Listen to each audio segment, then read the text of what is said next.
Hi friends, అందరికీ నమస్కారం. అంజలి కథలకి స్వాగతం. కాశీ మజిలీ కథలు 35వ భాగం, 24వ మజిలీ. మణిసిద్ధుడు గోపకుమారుడైన సౌనకుడితో కలిసి కాశీ యాత్రార్థం ఉల్లాసంగా ఉత్సాహంగా బయలుదేరి వెళుతున్నాడు. వారిద్దరూ ఒక పట్టణంలో బస చేసి నిత్య నైమిత్తిక క్రియలు నెరవేర్చుకున్నారు. భోజనాలు చేసిన తర్వాత శిష్యుడు పట్టణంలోని వింతలు విశేషాలు చూడటానికి వెళ్ళాడు. వాడు ఎంతకు రాడేమిటి చెప్పమా అని మణిసిద్ధుడు ఎదురు చూస్తూ ఉండగా వాడొక మూల నుంచి ఊడిపడి ఆతృతతో అయ్యవారికి నమస్కరించి, చిత్రమిది చిత్రమిది సువిచిత్రమిదియా, చిత్రమిది చిత్రమిది కడు చిత్రమిదియా అంటూ పద్యం చదివాడు. మణిసిద్ధుడు నవ్వుతూ, నీకు కవిత్వం వచ్చిందా ఏమిటి, పద్యం చెప్పేస్తున్నావు?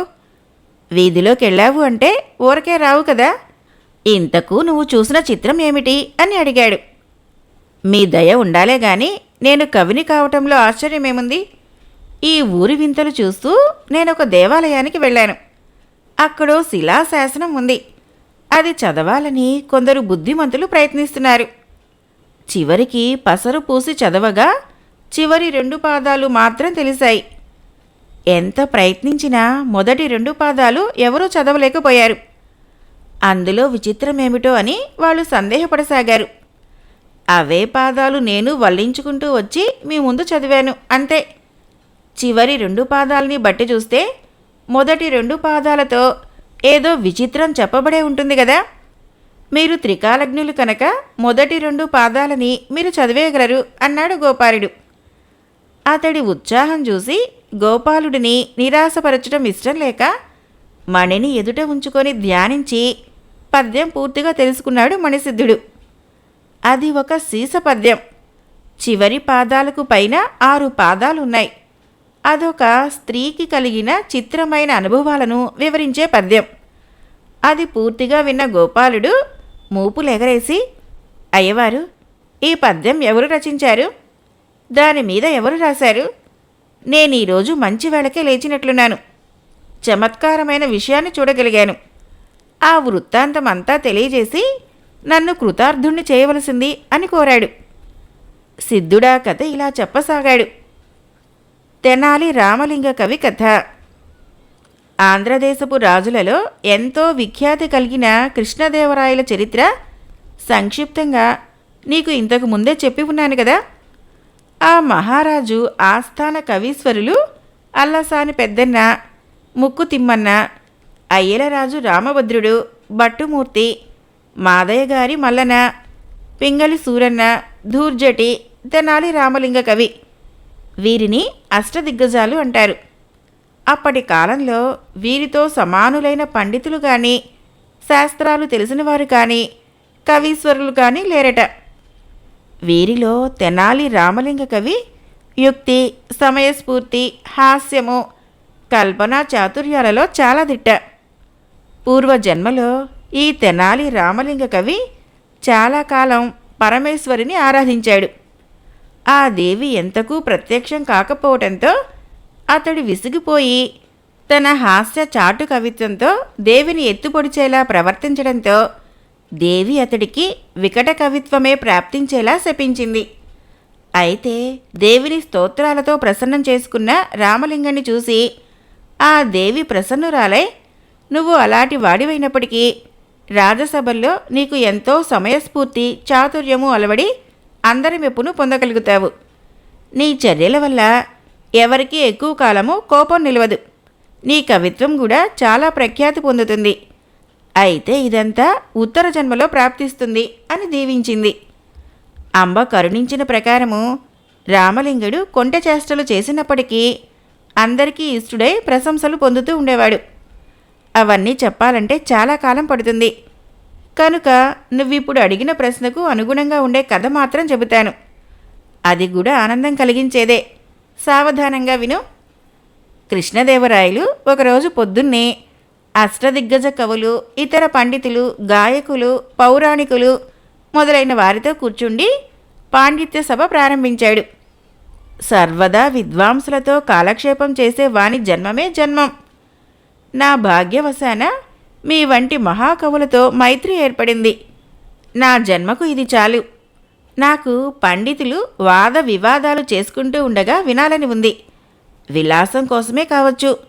మీలో ఒకరితో ఒకరికి వాదాలు లేవదీస్తే మీకు మాశ్చర్యం ఎక్కువై దీర్ఘ విరోధం పెట్టుకుంటారని నాకు భయం. కాబట్టి ఇప్పుడు మీకు బాగా నచ్చిన పండితుడెవరైనా ఉంటే చెప్పండి, అతన్ని పిలిపిద్దాము, వాదం లేవనిద్దాము. నాకు వేడుకగా వినటానికి ఇంపుగా ఉంటుంది అన్నాడు. అందరూ అటువంటి పండితుడెవరా అని ఆలోచిస్తూ ఉంటే భట్టుమూర్తి లేచి ప్రభువును భోజరాజుతో పోల్చి స్తుతించి, మహాప్రభు, అటువంటి పండితుడు మా వినికిడిలో ఎవరూ లేరు. తమకు వినవేడుకగా ఉండేలా మాలో మేమే పాండిత్య ప్రసంగం చేస్తాము. గెలిచిన వారికి మీరు పారితోషికం ఇవ్వవచ్చు. కానీ ఈ గోష్ఠికి రామలింగని మాత్రం దూరంగా ఉంచమని మా విన్నపం. అతడుంటే ఏదో మాయోపాయం చేత ఎవరినీ గెలవనివ్వడు అన్నాడు. అంతలో ద్వారపాలకుడు, దేవా, కాశీ దేశం నుంచి నిన్న రాత్రి ఒక వేశ్య ఏనుగులు, గుర్రాలు, మంది మార్బలంతో వచ్చి నగరంలోని ఒక కుటీరంలో బస చేసిందట. దేవరవారికి పత్రికను పంపించింది అని ఒక పత్రిక వినయంగా అందచేశాడు. అందులో తన పేరు మందారవల్లి అని, వేశ్యకులంలో పుట్టిన తనకా వృత్తి గిట్టదని, 64 కళల్లోనూ జ్ఞానం సంపాదించి ఎందరో పండితులను జయించిన దాన్నని, రాయలవారి సభలో పండితులతో వాదించవచ్చానని, తాను ఓడిపోతే ఆ పండితునికి సేవకురాలనైతానని, వారు ఓడిపోతే తాను అడిగినంత ధనం ఇవ్వాలని, కవిత్వ సన్యాసం చెయ్యాలని, అది తాను పెట్టుకున్న వ్రత నియమమని ఉన్నది. అది విన్న పండితులందరూ తలొక మాట అన్నారు. ఏమేమి, వెలయాలకి ఇంత గర్వమా అని ఒకరు, రాయల ఆస్థాన కవీంద్రుల మహిమ తెలియక ఇలా వ్రాసి ఉంటుంది అని ఇంకొకరు, దానిని పోలిన పండితుల్ని జయించి ఆ గర్వంతో విర్రవీగుతోంది అని మరికొందరు. ఇక దీనికి పరాభవం తప్పదు అని అందరూ అనుకోసాగారు. ఇంతలో వారి సందేహాలు నివృత్తి కావటానికే అన్నట్లుగా ఇంకొక పరిచారికుడు ఆమె పండితులను ఓడించగా పొందిన జయపత్రికలు గల పెద్ద పెట్టెను మోసుకు వచ్చాడు. భట్టుమూర్తి లేచి, దేవా, దేవరవారి ఆస్థాన పండితుల మహిమ తెలియక ఆమె ఇంతగా రాసింది. నేనొక్కడినే చాలు ఆమెతో వాదించి దాసురాల్ని చేసి పంపగలను. అయితే నాదొక్క కోరిక, మన రామలింగ కవికి నేనేదైనా పంతం పడితే దాన్ని చెడగొట్టేదాకా తోచదు. అది అతడి సహజ గుణం. ఆ మహానుభావుడికి ఏదో ఒక పని కల్పించి దూరంగా పంపించేయండి. నేనా జవరాల్ని ఎలాగైనా వాదంలో జయిస్తానని ప్రతిజ్ఞ చేస్తున్నాను అన్నాడు. దానికి ధూర్జటి కొంత అలుకపూని, కవిరాజా, ఎలాంటి వారికైనా మందారవల్లితో వాదం అంత సామాన్యమైనదని నాకు తోచటం లేదు. రామలింగుడి మీద ఈర్ష్య ఉంటే ఇంకోలాగా తీర్చుకో. అతన్ని దూరం చేసుకుంటే మనకే ముప్పు. ఇది అతడికే సాధ్యమని నా అభిప్రాయము అని చెప్పి ఊరుకున్నాడు. దానికి భట్టుమూర్తి కోపంగా, నీకు వేశ్య మీద అభిమానం ఉంటే ఉండవచ్చు. ఇది ఇలాంటి సభలోనా? నిన్నెన్నోసార్లు అవమానించినా నీకు అతడి మీద అభిమానం పోలేదా అని ఆక్షేపించాడు. ధూర్జటి ఏదో చెప్పబోగా రాయలవారు వారిస్తూ, కవి పుంగవుల్లారా, మీలో మీరే ఇలా వ్యర్థంగా వాదనలు చేసుకుంటూ కార్యానికి ఆటంకాలు కల్పించకండి. భట్టుమూర్తి విద్యల్లో దిట్ట, వట్టి మాటలు వాడేమీ కాదు. మీరు అతడికి తోడ్పడాలి. అతడి ధైర్యానికి ఇది పరీక్ష అనుకోండి. రామలింగ కవికి ఏదో ఒక రాజకార్యం అప్పగించి దూరంగా పంపేస్తాను. దీని మూలంగా అతడికి గల గర్వం కొంత అణుగుతుంది. ఈ రహస్యం మీలో ఎవ్వరూ వెల్లడించవద్దు. మొదట ఆ వేశ్యాంగన విద్యామర్మాలు రహస్యంగా తెలుసుకోండి అని ఆ నాటికి సభ చాలించి అంతఃపురానికి వెళ్ళిపోయాడు. ఆ రోజు రామలింగ కవి ఎందుకనో సభకు రాలేదు. అయితే అతనికి సుభద్రుడు అనే మిత్రుడు ఉన్నాడు. రూపంలో, బుద్ధిలో, చాతుర్యంలో రామలింగ కవి అంతటివాడు. నాటి సభలో విశేషాలన్నీ అతడు రామలింగ కవికి వివరించాడు. అంతలో రాజభటుడొకడు వచ్చి రాజకార్య నిర్వహణకు సంబంధించిన ఒక శాసనం తీసుకువచ్చాడు. మంచిది, ఇప్పుడే వెళ్తున్నానని చెప్పి రామలింగుడు ప్రత్యుత్తరం రాశాడు. కానీ ఎక్కడికి వెళ్లకుండా అక్కడే మారువేషంలో ఉండి సుభద్రుని వల్ల సభలో జరిగే విశేషాలన్నీ తెలుసుకోసాగాడు. మరునాడు ఒక రహస్య ప్రదేశంలో కూడి పండితులంతా ఇలా సంభాషించుకుంటూ ఉండగా సుభద్రుడు ఆ విశేషాలు యథాతథంగా రామలింగ కవికి చెప్పేశాడు. మనకు మందారవల్లి వల్ల తీర్చరానంత అవమానం జరిగేలాగా ఉంది. పెద్దన్నగారు ఏం చెయ్యాలో అర్థం కాకుండా ఉంది. ఆమెను ఏ విద్యలో జయించాలన్నా కష్టమే అని భట్టుమూర్తి తన అవస్థ పెద్దన్నగారితో చెప్పి నీరుగారిపోయాడు. ఏం జరిగింది భట్టుమూర్తి? అంత అధైర్యపడతావేం? దానితో సంభాషణ ఏమన్నా సాగిందా అని అడిగాడు అలసాని పెద్దన్న. ఏం చెప్పను, చెప్పుకోవడానికే సిగ్గు. మీరంతా నెమ్మదిగా చల్లగా ఉన్నారు. మీతో పాటు రాయలవారు కూడా ఈ భారాన్ని నా మీద పెట్టారు కదా. నిన్న సాయంత్రం నేను మారువేషంలో వెళ్ళాను. ఆమె పాండిత్యము వైభవము రెండూ పరిశీలించాను. ఎంతమంది పరిచారికులు, ఎన్ని గుర్రాలు, ఎన్ని ఏనుగులు, రోజుకు ఎంత ఖర్చవుతుందో గాని మహావైభవంగా ఉంది. భట్టుమూర్తి ఇంకా ఇలా చెప్పసాగాడు. నా హృదయంలో జనించిన ఆశ్చర్యాన్ని బయటకు కనిపించనివ్వకుండా అక్కడున్న ద్వారరక్షకులతో నేను మీ ఏలిక సానిని చూడవచ్చాను, లోపలికి వెళ్ళవచ్చా అని అడిగాను. నేను స్త్రీ వేషంలో వెళ్ళడం వలన విద్యావంతులు కాని యువతులతో ఆమె మాట్లాడదు అన్నారు వాళ్ళు.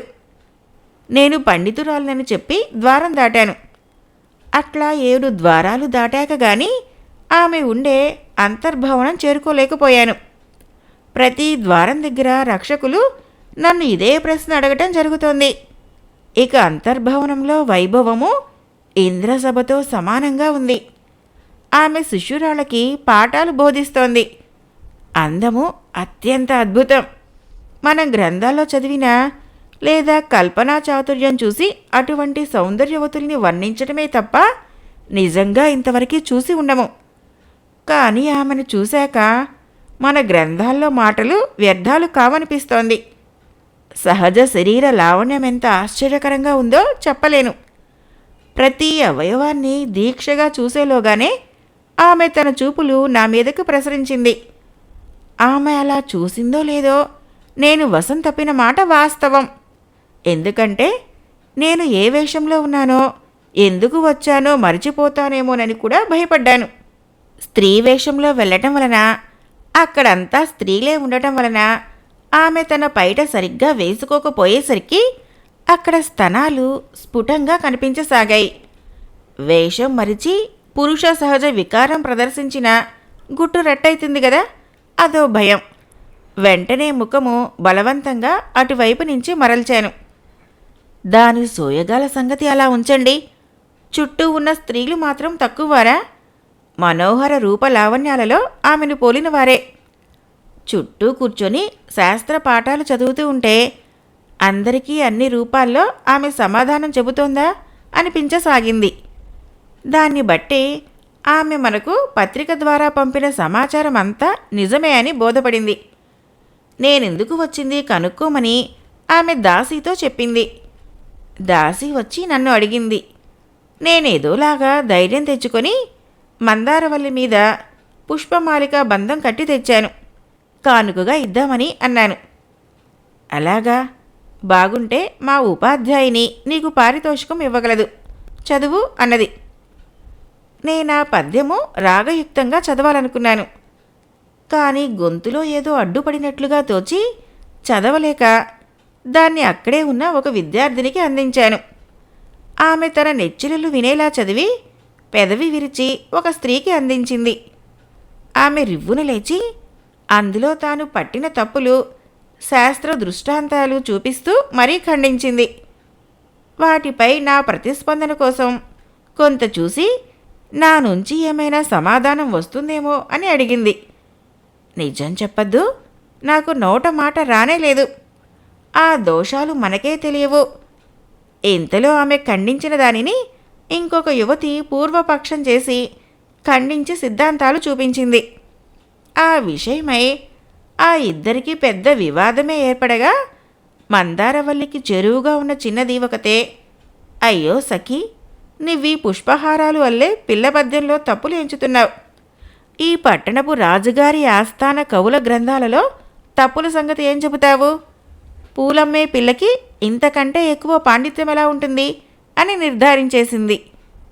ఇంతకు మందారవల్లి పన్నెత్తి ఒక పలుకైనా పలకకనే నా కవిత్వంలో గుణదోష చర్చ అక్కడే తేలిపోయింది.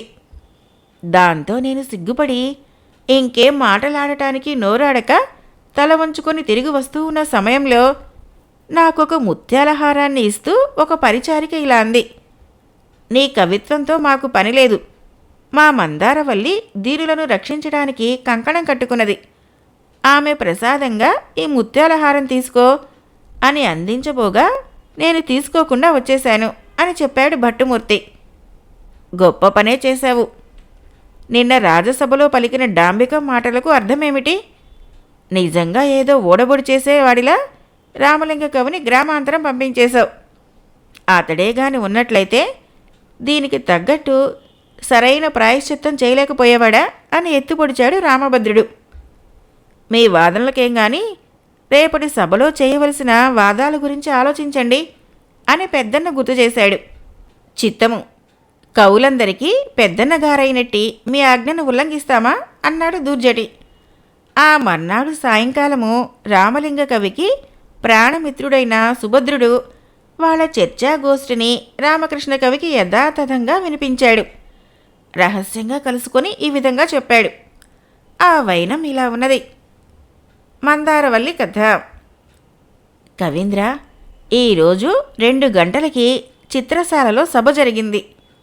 రాయలవారు చాలా ఉత్సాహంతో గెలుపు మనదేనన్న ధీమాతో అసమాన ప్రతిభ కలిగిన మన కవి దిగ్గజాలని ఏనుగులపై ఊరేగిస్తూ సభకు తీసుకువెళ్లారు. సభ నిండుగా ఉంది. పురప్రజలు కూడా క్రిక్కిరిసి ఉన్నారు.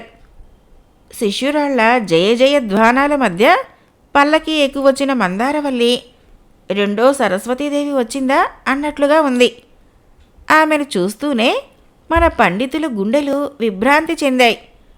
ఆమె రాకతో సహజంగానే సభాసదుల దృష్టి అటువైపు మళ్ళింది. ఆమె తన కోసం ఏర్పాటు చేయబడిన తెర వెనుకకు వెళ్ళింది.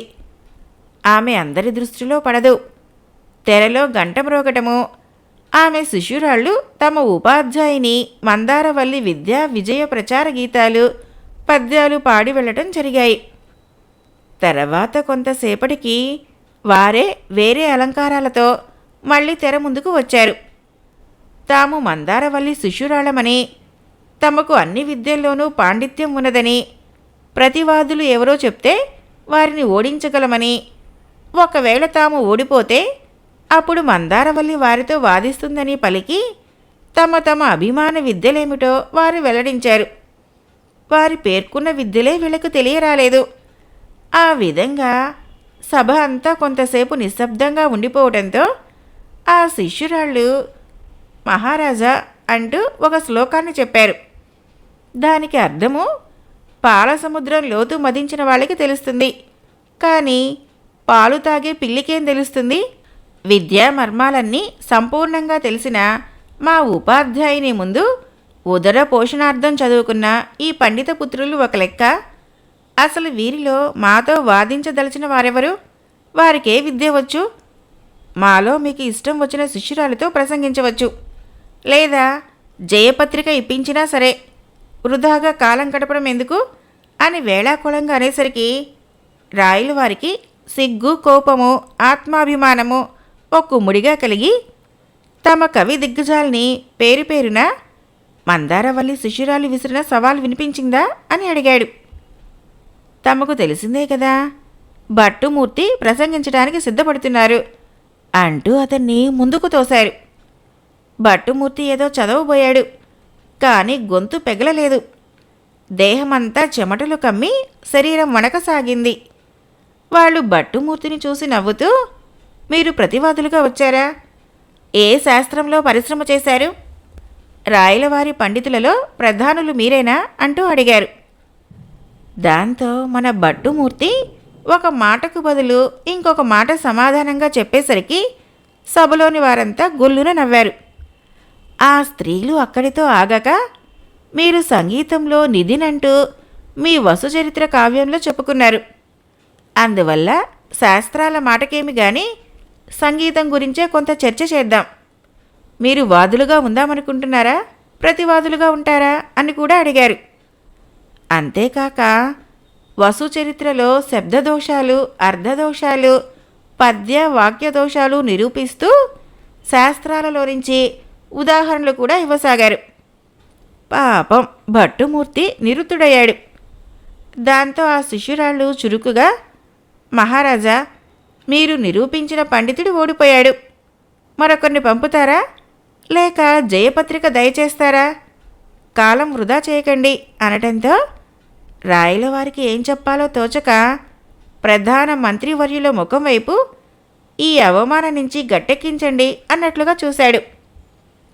అప్పుడు ఆయన లేచి, విద్యావతులారా, మా దివాణంలో చాలామంది పండితులు ఉన్నారు.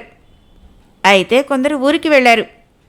వాళ్ళు వచ్చేటంతవరకు ఊరక ఉండడం దేనికని చిన్న సభ చేయించాం. ఈ మాత్రానికే గెలిచారని పొంగిపోవద్దు. ఉద్దండులైన పండితులు మిగిలి ఉన్నారు. వాళ్ళని కూడా ఓడిస్తేనే మీకు జయపత్రిక. మున్ముందు సభలో మీ ప్రజ్ఞ చూపించండి. ఈ పూటకు మీరు మీ నివాసాలకి వెళ్ళగలరు. తిరిగి ఎప్పుడు సభ చేసేది మీకు తెలియచేస్తాము అని ప్రకటించాడు. భట్టుమూర్తి ఏ దారిని వెళ్ళాడో గాని ఎవరికీ కనిపించకుండా వెళ్ళిపోయాడు. పరిహాసాలాడుకుంటున్న శిష్యురాళ్ళ కలకల ధ్వనుల మధ్య మహాటీవిగా మందారవల్లి పల్లకీనెక్కి విడిదికిపోగా రాయలవారు, ఇతర పండితులు చిన్నబోయిన ముఖాలతో ఇంటి దారి పట్టారు. ఇదే సభలో నేడు జరిగిన విశేషము అని సుభద్రుడు రామలింగ కవికి చెప్పాడు. అంతా విన్న రామలింగ కవి కొంతసేపు కళ్ళు మూసుకొని ధ్యానం చేసి, సుభద్రుడా, ఇప్పుడు మన దివాణానికి చాలా చెడ్డ పేరు వచ్చింది. మందారవల్లి అసామాన్యురాలు అని వీరు గుర్తించకపోవడంతోనే వచ్చింది అసలు చిక్కు. మాలో మేము ఎవరిని ఎవరు ఓడించినా అదొక క్రీడగా తీసుకోవచ్చు గాని ఇతరుల ముందు ఓటమి పాలు కావటం చిన్నతనం అనిపించుకోదా? భట్టుమూర్తికి నేనంటే ఈర్ష్య కనుక నన్ను దూరం జరపాలని చూశాడు. సర్లే కాని దీనికేదో ఒక కపటోపాయాన్ని పన్ని నాకు చేతనైనంత పరాభవం చేస్తాను. మన ప్రధానమంత్రి చాలా బుద్ధిమంతుడు. దివాణంలో ఏమేమి ఆలోచనలు సాగుతున్నాయో కనిపెట్టి నాకు చెప్పు, వెళ్ళిరా అని సుభద్రుణ్ణి పంపించేశాడు. ఆ రాత్రి ఇష్టదేవతా ప్రార్థనతో కొంతసేపు ధ్యాన నిమగ్నుడై తదుపరి నిద్రపోయాడు రామలింగుడు. కాశీ మజిలీ కథలు 35వ భాగం సమాప్తం. ఫ్రెండ్స్, నా కథలు నచ్చినట్లయితే మన ఛానల్ని తప్పకుండా సబ్స్క్రైబ్ చేయండి, లైక్ చేయండి, షేర్ చేయండి, కామెంట్ చేయండి. Thank you.